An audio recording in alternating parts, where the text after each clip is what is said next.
मैं इस नतीजे पे पहुंचा हूं कि जो टाइम इंसान बचाता है ना आराम के लिए, उस टाइम में बेपनाह सुस्ती उसे घेर लेती है। हम छोटे होते थे, बचपन में स्कूल से एक छुट्टी करते थे, फिर दूसरी करने को भी दिल करता था, दूसरी करते थे, फिर तीसरी करने को भी दिल करता था। गाड़ी उसी का नाम है जो चलती रहे, ड्यूटी उसी का नाम है जो हमेशा की जाए। ज़िंदगी में मुसलसल जद्दोजहद करेंगे, मुसलसल काम करेंगे, उसका नतीजा ये निकलेगा कि आप महसूस करेंगे कि आपका वजूद जो है वो बड़ी सलाहियतों वाला है, वो बेकार नहीं है। मुसलसल काम। आप अंबिया किराम अलैहिमुस्सलाम की ज़िंदगी देखें, सहाबा की ज़िंदगियाँ देखें, अहले बैत की देखें, औलिया अल्लाह की देखें, बुजुर्गान दीन की देखें, आप देखें कि उन्होंने काम कितना कितना बड़ा किया है। हम कभी उनको पढ़ते हैं तो हैरान हो जाते हैं कि यार इतने मुख्तसर वक्त में इतना ज़्यादा काम तो मुमकिन ही नहीं। आला हज़रत रहमतुल्लाह अलैह ने 1000 किताब लिख दी। इमाम बुखारी ने पूरी दुनिया में घूमकर अहादीस जमा करके एक जगह पे इकट्ठी कर दी और फिर उसूल वज़ा कर दिए हदीस पाक के कि हदीस किस तरह कबूल की जाएगी। फिर उसमें फ़र्क कर दिया कि सही कौन सी है, मुतवातर कौन सी है, हसन कौन सी है, ज़ईफ़ कौन सी है, मौजू हो तो फिर उसके कायदे क्या हैं। इतना काम बुजुर्गों ने कर दिया। जद्दोजहद थी ज़िंदगी में, मुसलसल ड्यूटी करते थे। जब मुसलसल काम करते हैं ना, नबी पाक सल्लल्लाहु ताला अलैहि वसल्लम ने फरमाया जो आदमी मेहनत करे, कोशिश करे और शाम को थक के सो जाए, अल्लाह उसके पिछले गुनाहों को माफ़ फरमा देगा। तो चलते रहें, जद्दोजहद करें, हिम्मत करें, कोशिश करें। कभी कभी यूं होता है कि इंसान समझता है कि मैंने कोशिश तो की थी, लेकिन यार ये मेरे कोशिश करने से कोई नतीजा नहीं निकला। आरिफ रूमी रहमतुल्लाह अलैह फरमाते हैं कि एक शहर ऐसा था जिसमें एक बीमारी बार बार हमला करती थी। तो 3-4 पहाड़ियाँ एक दूसरे के ऊपर थी, इकट्ठे पहाड़ बने हुए थे, उसके ऊपर वो जड़ी बूटी थी जिससे उस बीमारी का इलाज होता था। तो कई हकीमों ने बताया कि अगर वो जड़ी बूटी हासिल कर ली जाए तो तुम्हारे शहर के लोग सेहतयाब हो सकते हैं। पर वो 4 पहाड़ियाँ ऊपर नीचे और फिर ढलान बड़ी सीधी थी, जो पैर रखता फिसल जाता, कोई जुर्रत ही न करता ऊपर जाने की। लेकिन लोग बीमार थे, तकलीफ़ में थे।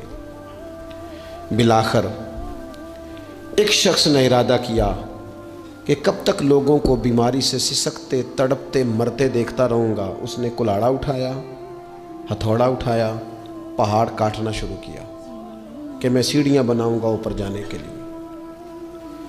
फरमाते हैं कि वो पहाड़ काट रहा था तो जो करीब आते थे ना, वो उसे कहते थे पागल हो गया तू वो अकेला बंदा कैसे पहाड़ काटेगा, बेवकूफ़ है, छोड़ दे। उसने कहा यार तुम साथ नहीं चल सकते तो हौसला शिकनी तो ना करो, मुझे कुछ करने तो दो।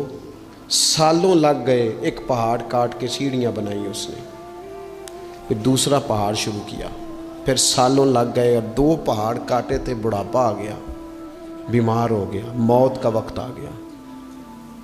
अब चूंकि सीढ़ियाँ बन गई थी तो 2 पहाड़ कट गए थे, वहाँ तक लोग आने जाने लगे थे। ऐन उस वक्त जब वो दुनिया से जा रहा था, फिर भी कुछ लोग हौसला शिकनी कर रहे थे। उसे कह रहे थे खुदा के बंदे क्या नतीजा निकला। कुछ लोगों की ड्यूटी होती है अपोजिशन का किरदार अदा करना, वो हर मौके पर हौसला शिकनी करते।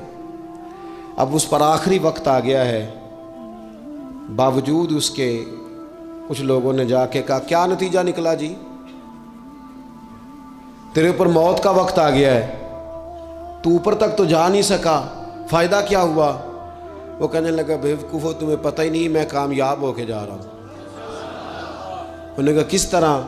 कहने लगा मैंने आधा सफ़र आसान कर दिया है, अब जो मेरे बाद आएगा ना उसे सिफर से नहीं शुरू करना पड़ेगा, मैंने आधा सफ़र उसके लिए आसान कर दिया।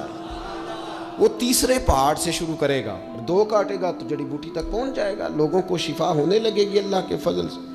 हम पता क्या करते हैं, बिलखुसूस मेरे वतन का रिवाज ये है कि लोग आधा सफ़र भी आसान करने को तैयार नहीं। वो कहते नहीं सारा ही फलाना करेगा। जितने अंबिया दुनिया में आए ना मेरे दोस्तों, वो सारे कामयाब गए, लेकिन किसी के साथ 4 उम्मती, किसी के साथ 10, किसी के साथ 100, किसी के साथ 200, लेकिन नबी कामयाब गए। क्यों? कि अल्लाह ताला ने जो उनके ज़िम्मे ड्यूटी लगाई थी वो ड्यूटी उन्होंने पूरी जिम्मेदारी से सर अंजाम दी। उस ड्यूटी में उन्होंने कभी कोई कमी दिखाई तो अपनी ज़िंदगी में जद्दोजहद करें, काम करें, बैठकर सिर्फ बात ना करें, तनकीद ना करें, बैठकर सिर्फ मनसूबाबंदी ना करें। और मेरे मुल्क में बिलखुसूस ये काम होता है, तबसरे करो, चैनल खोलो, तनकीद करो, अंदर की खबर लेके आओ, कोई कहानी सुनाओ, कोई नई स्टोरी बनाओ, लेकिन काम ना करो। बड़ी खूबसूरत बात की शायर ने, उसने कहा शिकवाए जुल्मत शब से तो कहीं बेहतर था, अपने हिस्से की कोई शम्मा जलाते जाते। लोग तालीम नहीं हासिल कर रहे तो भाई आप एक बच्चे का खर्च उठा लें, किसी गरीब का आप उसे पढ़ा दें, एक बंदा तो आपकी वजह से तालीम याफ्ता हो जाए। लोगों को खाना नहीं मिल रहा, भूखों मर गए लोग, हुकूमतें कुछ नहीं कर रही, आप 10 बंदों की जिम्मेदारी उठा लें, आप गरीबों को देख लें, 10 लोगों के घर में आप खाना पहुंचाना शुरू करें। और ये होता रहा है, लोग ये काम करते रहे, ये ड्यूटियां हमारे बुजुर्गों ने सर अंजाम दी हैं, 2-2 करके, 4-4 करके, 6-6 करके उन्होंने काम किया है। अपनी जिम्मेदारी का एहसास करें, मुसलसल काम करें, मुसलसल जद्दोजहद करें, मुसलसल ड्यूटी करें।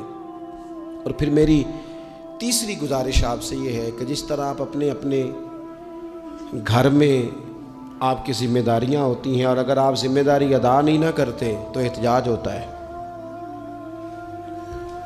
माँ को टाइम नहीं देते तो माँ भी एहतजाज करती है, घर वाली को टाइम नहीं देते तो वो भी एहतजाज करती है, दोस्तों को वक्त नहीं देते तो वो भी उसका शिकवा करते हैं। तो आपके ज़िम्मे जितनी भी जिम्मेदारियां हैं, आप पढ़ाते हैं, क्लास में वक्त पे नहीं आते तो उसका इजहार किया जाता है। हमने अपने अपने ज़िम्मे जो जिम्मेदारियां ली हैं पूरी करते हैं। मैं आज आपको ये पैगाम देना चाहता हूँ, एक एक ड्यूटी दीन की भी अपने ज़िम्मे लें, एक एक ड्यूटी, एक काम अपने ज़िम्मे ले लें। आप अपने अपने इलाके की मस्जिद में झाड़ू देने की ड्यूटी ले लें। आप ये जिम्मेदारी ले लें कि मुझसे कुछ नहीं हो सकता तो मैं हफ्ते के बाद मस्जिद में जाऊंगा और कुरान मजीद को मैं साफ़ करके, झाड़ पूंछ के, तरतीब के साथ मुरतब करूंगा। मुझे अगर नाजरा कुरान मजीद ठीक पढ़ना आता है तो मैं 10-11 बच्चों का रोज़ सबक सुनूंगा, आगे पढ़ाऊंगा।